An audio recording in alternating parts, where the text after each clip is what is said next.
अस्सलामुअलैकुम।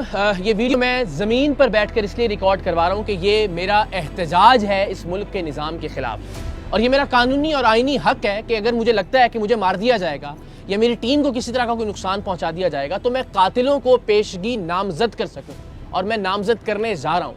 अगर खुदा न खास्ता ऐसी कोई नागहानी सूरत हाल होती है तो उस सूरत में मेरे या मेरी टीम के कत्ल का मुकदमा इस सूबे के चीफ़ जस्टिस, इस मुल्क के चीफ़ जस्टिस, इस सूबे के आईजी और इस मुल्क के हुक्मरानों के खिलाफ दर्ज होना चाहिए। इसलिए कि इससे पहले वीडियो में मैं आपको बता चुका हूं कि एक शख्स जिसे 2017 में रेंजर्स के साथ हमने गिरफ्तार करवाया था, जो जाली डीएसपी था, जब हमने रेंजर्स के साथ रेड की उस वक्त भी कपकपाती, रोती, बिलकती, चीखती, चिल्लाती, मदद मांगती बंधी हुई लड़कियों को हमने वहाँ से उसके चुंगल से बाजियाब करवाया था।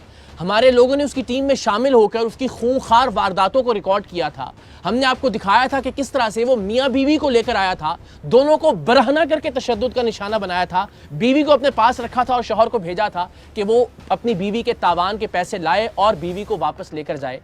ये तमाम तर उसकी दहशत, उसकी वहशत, उसकी बर्बरियत हमने रिकॉर्ड की अपनी जान पर खेल कर। एक लहजे के लिए जो लोग कहते हैं ना जी फेक और प्लांटेड प्रोग्राम, जरा कोई एक लम्हे के लिए ये जुर्रत करे कि लोडेड पिस्टल्स के सामने आप उसके गैंग में शामिल होकर उसके खिलाफ खुफिया रिकॉर्डिंग कर रहे हो। अल्हम्दुलिल्लाह हमने वो किया, रेंजर्स के साथ इसे गिरफ्तार करवाया।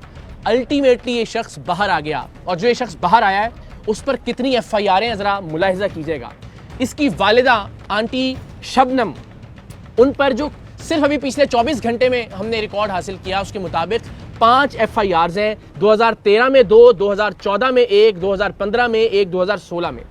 इसी तरह जो शख्स जो हमने गिरफ्तार करवाया, जो जाली डीएसपी था और उसने अपने इर्द गिर्द जाली पुलिस बना रखी थी, उस पर सिर्फ अभी जो हमने 24 घंटे में इंफॉर्मेशन हासिल की 7 FIRें हैं। कत्ल की, इक़दामे कत्ल की, मनशियात की, डकैती की, राहज़नी की, गैर कानूनी असलहे की, इग़वा बराए तावान की। और ये शख्स आज भी सुबह अदालत में धमकी दे के गया है कि मैं देख लूँगा टीम सरेआम को। आज पेशी थी और आज भी उसकी ज़मानत, जो अबूरी ज़मानत उसने हासिल की थी, वो कंटिन्यू हुई है और अगली तारीख पड़ गई है। आप अपने साथ साथ भी देखते रहेंगे, लेकिन मैं आपको ज़रा बताता भी रहता हूँ। ये दरख्शां थाने में 2016 में इस पर दफ़ा 324 के तहत मुकदमा दर्ज हुआ। ये वजी जिस जाली डीएसपी की मैं बात कर रहा हूँ, 2013 में हमने तो 2016-17 में कार्रवाई की, 2013 से इस पर मुकदमात होते आ रहे हैं और ये शख्स बाहर है आज भी। 2013 में इस पर FIR दर्ज हुई, थाना सर सैयद में पुलिस की जाली वर्दी बरामद हुई, 170 और 171 दफ़ात लगी। 292 दफ़ा के तहत 2013 में एक और मुकदमा इस पर दर्ज हुआ, इसकी वालिदा आंटी शबनम पर दर्ज हुआ। फिर वजी पर 2016 में 10/5/2016 को एक और मुकदमा दर्ज हुआ, 170, 171 और दफ़ा 34 के तहत थाना सर सैयद में। फिर 2/1/2016 को एक और मुकदमा इस पर दर्ज हुआ, 292, 294, 34, 371 A का। फिर वजी पर 2016 में 10/5/2016 को एक और मुकदमा दर्ज हुआ सिंध आर्म्स एक्ट के तहत, जिसमें एक पिस्टल 9mm बरामद हुई, 3 अदद लोडेड मैगजीन बरामद हुए इससे। फिर वजी साहब पर 2014 में एक और मुकदमा दर्ज हुआ जिसमें 1140 ग्राम चर्स बरामद हुई और मेरी इल्म के मुताबिक 1000 ग्राम से ज़्यादा पर सजाए मौत होती है। लेकिन ये साहब आज भी बाहर हैं और धमकियां दे रहे हैं।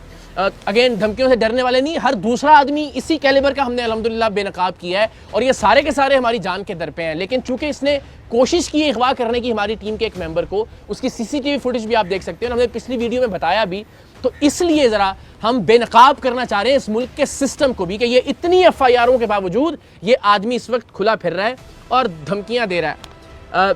6/9/2014 को वजी साहब पर एक और FIR हुई, 394 और 34 तेपे के तहत। इस शख्स पर जाली डीएसपी वजी पर 2/1/2014 को एक और मुकदमा दर्ज हुआ सिंध आर्म्स एक्ट के तहत, जिसमें रिवॉल्वर 32 बोर 2 राउंड जिंदा यानी और बगैर लाइसेंस के ये बरामद हुए। से सारी आप अपने साथ अपनी स्क्रीन पर देख सकते हैं। 28/5/2015 को वजी पर एक और मुकदमा दर्ज हुआ, 342, 324, 355, 170, 171, 392, 34, 504, 337 ये दफात लगी इसके अंदर।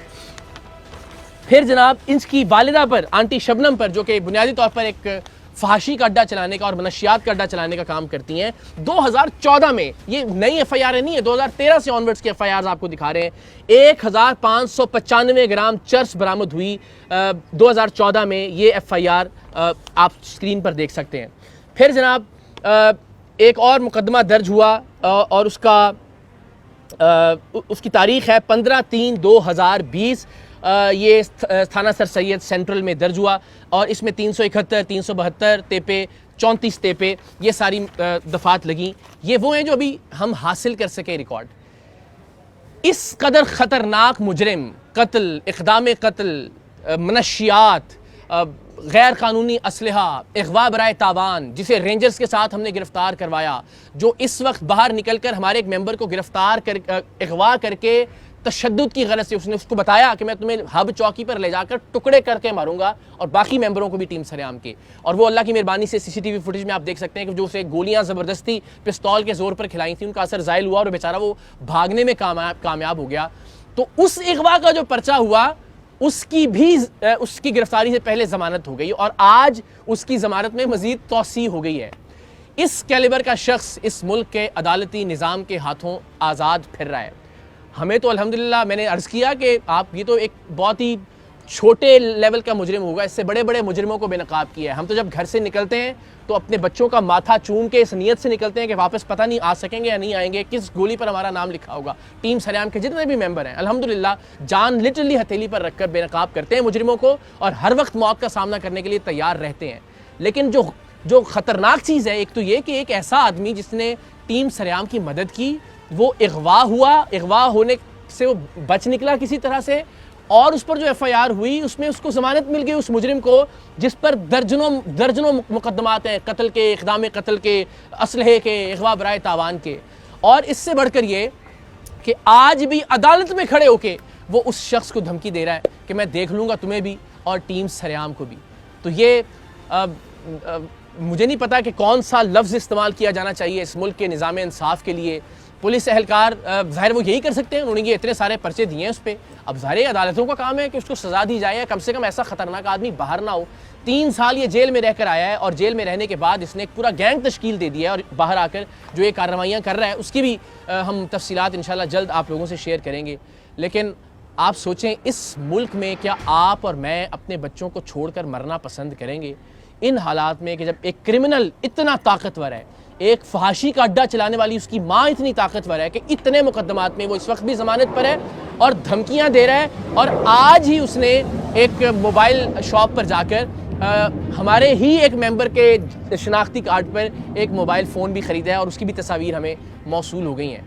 ये हाल है इस मुल्क का। हमें कहा जा रहा है कि जी आप पुलिस की सिक्योरिटी ले लें जब तक हम इस शख्स को गिरफ्तार नहीं करते। किस चीज़ में गिरफ्तार करेंगे?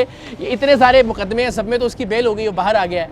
मैं शुक्रगुजार हूँ DIG साउथ का, SSP साउथ का, SP साउथ का, SSP इन्वेस्टिगेशन बशीर बरोही साहब का, शिराज साहब का, जितने भी अहबाब हैं फ़ोन कर रहे हैं, हमदर्दी का इजहार कर रहे हैं, कह रहे हैं जी पुलिस एहलकार भिजवा देते हैं आपके साथ, टीम के साथ। लेकिन हम आवाम के टैक्स के पैसों से सिक्योरिटी नहीं लेंगे। हम अपने तौर पर जो कर सकते हैं वो कर रहे हैं, लेकिन इन्हीं वसाइल को इस्तेमाल कीजिए इस तरह के मुजरिमों के ख़िलाफ़ खुदा के वास्ते। वरना कोई भी शख्स जिसका बस चलेगा वो इस मुल्क से चला जाना चाहेगा। वो नहीं चाहेगा कि इस तरह के निज़ाम इंसाफ के अंदर अपनी औलाद को छोड़कर वो इस दुनिया से रुखसत हो। सो मेरी जितने भी अरबाब इख्तियार इस वक्त देख रहे हैं, बिलखुसूस अदालत से मुतल्लिक़ा जो शख्सियात हैं, अल्लाह ने जिन्हें इख्तियार दिया इंसाफ का, उनसे दस्तबस्ता दरख्वास्त है, इस क्रिमिनल रिकॉर्ड का हामिल शख्स भी अगर इस वक्त आज़ाद फिर रहा है तो फिर वो लोग जो तनकीद करते हैं वो तो करते ही हैं, मैं भी तनकीद कर रहा हूँ। अगर इस पे तौहीन अदालत लगती है तो मैं हाजिर हूँ, गिरफ़्तार कर लीजिए, जो सज़ा बनती है आप बिल्कुल सज़ा दीजिए। लेकिन अपने बच्चों के लिए, अपने बच्चों के मुस्तक़बिल के लिए हम आवाज़ उठाते रहेंगे। मकसद कोई हमदर्दी वसूल करना नहीं है, कोई सिक्योरिटी लेना नहीं है और ना इंशाअल्लाह अज़ीज़ हम लेंगे। मकसद सिर्फ बेनकाब करना है इस मुल्क के निज़ाम इंसाफ को। ये बताना है कि इस मुल्क में मुजरिम, कातिल, अगवा करने वाला, फहाशी का अड्डा चलाने वाला, मनशियात का अड्डा चलाने वाला कितना ताकतवर है और सच दिखाने वाला और सच को बेनकाब करने वाला कितना वल्नरेबल है, कितने ख़तरे में है। अल्लाह ताला पाकिस्तान का हामी नासिर हो। हम अपने हिस्से की शम्मा रोशन करते रहेंगे, चाहे उस शम्मा में, उस दिए में हमें अपना लहू शामिल करना पड़े। इंशाअल्लाह। पाकिस्तान जिंदाबाद।